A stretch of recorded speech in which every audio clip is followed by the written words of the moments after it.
welcome. What's happening? What's going on this afternoon? Not much. Yourself? Doing great. Just trying to size up how we're doing this midway point of the season. Yeah, it's kind of the NFC is fairly interesting. The AFC is kind of boring. But let me get to a team that's really coming apart at the seams. How about the Bears and their quarterback? What do you want to do there? Yeah, that's a tough one. Job one for them going forward is between now and January, they got to make a tough decision. Is indeed Mitchell Trubisky going to be their quarterback? I mean, he does okay. He's above 60%, 2-1 touchdown to interception ratio. But when the heat's on, when they throw the game on his back, he has not been able to deliver. So, he had been injured earlier, but you're right. At 3-5 right now, job one is both for Matt Nagy and for Mitchell Trubisky. Are these the guys come January? That question has to be answered. Well, they came in, they had some immediate success. So did the head coach, had some immediate success. Now, all of a sudden, that city gets very tough when it starts to lose. Now they're looking at each other and questioning everything about everything they're doing on offense.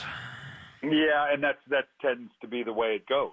Matt Nagy came in, was going to be the quarterback whisperer to make all the difference for Mitchell Trubisky. Obviously, was drafted when John Fox is there. They made that move, like so many teams. Okay, we're going to go get the new quarterback whisperer, and so far it hasn't turned out. So I imagine Nagy is going to feel a little pressure as well as Mitchell Trubisky. Between now and the end of the season, they've got he's got to show steady improvement that he can be that guy, and B, hopefully by the end of the year, maybe be that team that kind of gets hot, shows that at the end of the year they can make a little bit of a run, although they end up with Dallas, Green Bay, Kansas City, and Minnesota. So it's going to be a challenge.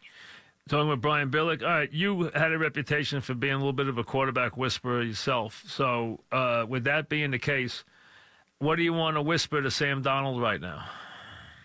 Wow. It's, this one, and Mike, we've talked about this many times. One of the hardest things to do is to separate the play of the quarterback from what's going on around him.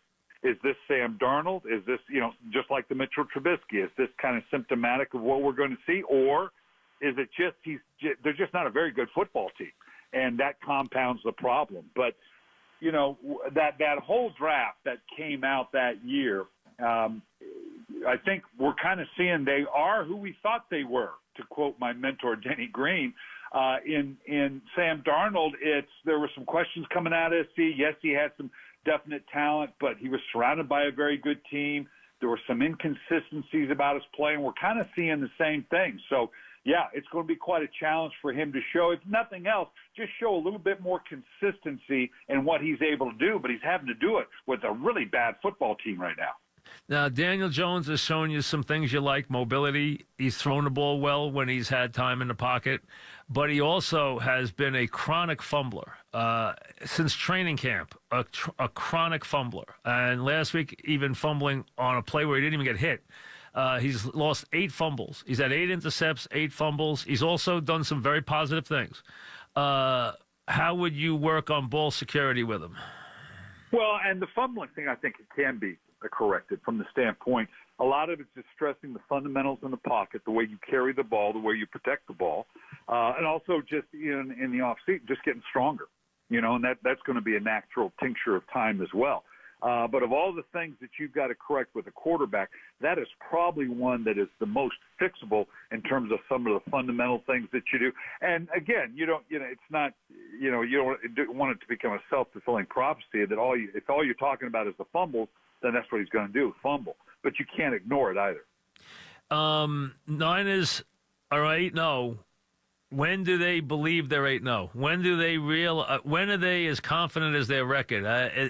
When does that catch up? When do they start to believe what that record indicates? Well, I think midway through the season, I think they do believe, but they're about to be tested.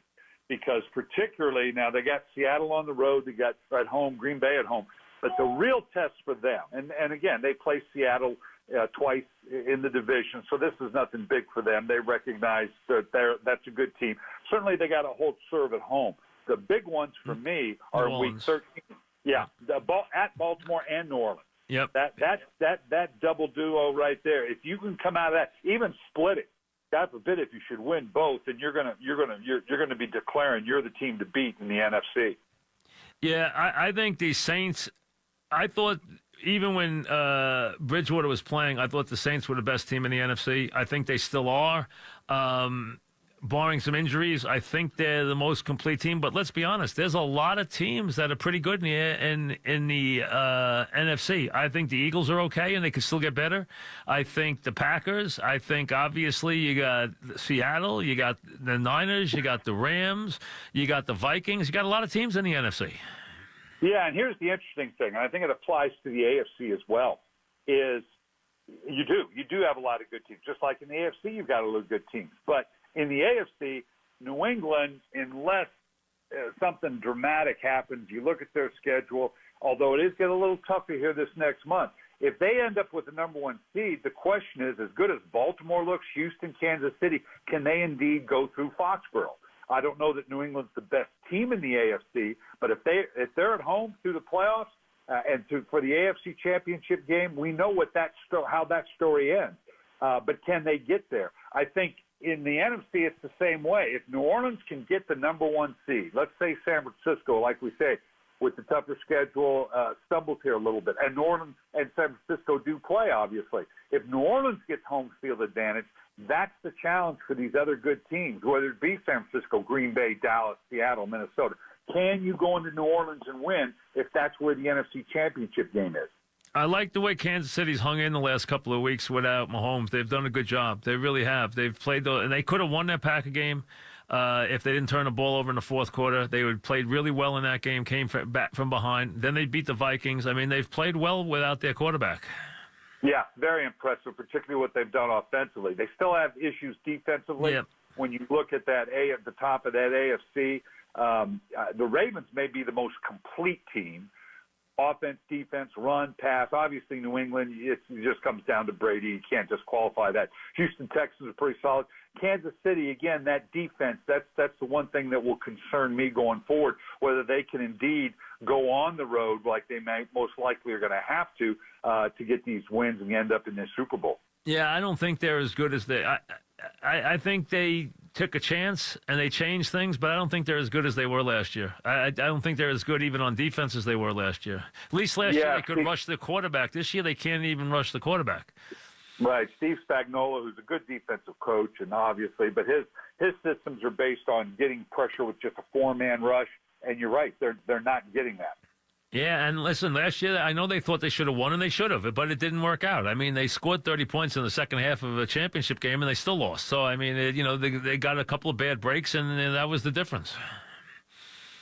Yeah, and that's for Kansas City in particular. That's the hurdle they have to overcome, because as good as they've been, and you can go back to the Schottenheimer years, obviously with Andy Reid, it's good team. We're going to go to the playoffs, but can you take that next step? And until they do, then they're constantly going to be, scratching that itch about, well, what's the other thing we got to do now to get over this hump? You think Baltimore's for real? They are. If Lamar, and it comes back to the same thing we've been saying all year long. If Lamar Jackson can stay healthy, and it's staggering to think that an NFL quarterback is going to run the ball on pace now for better than 240 carries and finish an NFL season. If he does, the combination of what he does, the New England game was classic in that, as they've done when they've won, they had the ball for 37 minutes. The way they run the ball with Ingram and Lamar Jackson and make enough plays in the passing game, they just gobble that clock up, so it puts a lot of pressure on some offenses. So if they can stay healthy, I think they're the most complete team. We're talking with Brian Billick, of course, if I were an NFL head coach, I would have something to say to the league now about the fact that you guys put this rule in for us to challenge pass interference, and you guys refuse to overrule a pass interference play. So why are we even getting involved? You've had coaches already say that they don't even look at it anymore. They refuse to overturn these plays. So if they didn't want to put this rule in, why did they put it in the first place? I mean, it's not fair to the coaches to have this thing in there and then realize that fans want them to overturn, or everyone wants them to overturn what they think is a bad call, and they will not change a call right now on the field. Yeah, but the problem, and I'm very pessimistic about this rule coming in, but I got to tell you, I kind of like the way it's going, because you say fans want it overturned. Well, which fans? if it's Dallas versus New York and a call's challenged, the ones in New York want it to go one way and the ones in Dallas want it to go another way. They didn't want it to come down to where the nitty-picky, non-conclusive, it depends on your point of view. What they've done is let the rule be so prohibitive that it has to be like that egregious penalty that we had in the New Orleans game last year in the playoffs. That one will be obvious. That will get corrected. And that's the only kind of play they want corrected. So from that standpoint, I'm kind of on the other side of it going, because the fans are never going to be happy. They thought that this rule was going to correct every bad call. That's not what it's going to do. But I think it will still remove the egregious call so we don't have a repeat of what we saw last year with L.A. and New Orleans. So you just want them to only overturn the call that is just outrageous. That's it. You don't want them to touch anything else. No, because if we go down that path, that was my concern before. If we go down that other path and get to the point where it becomes too bogged down in the minutia, one, it's going to take too long. Two, it just becomes too subjective at that point. I mean, they've got it going right now to where they're in a position where they can correct the app. When replay went in originally, and I was in the league when we originally went through this, that was with a selling point. Replay is there to remove the egregious error, the guy that steps out of bounds and scores, the ball bouncing in and called a catch. But it continued to evolve to where we got down into some minutia. I agree with that. It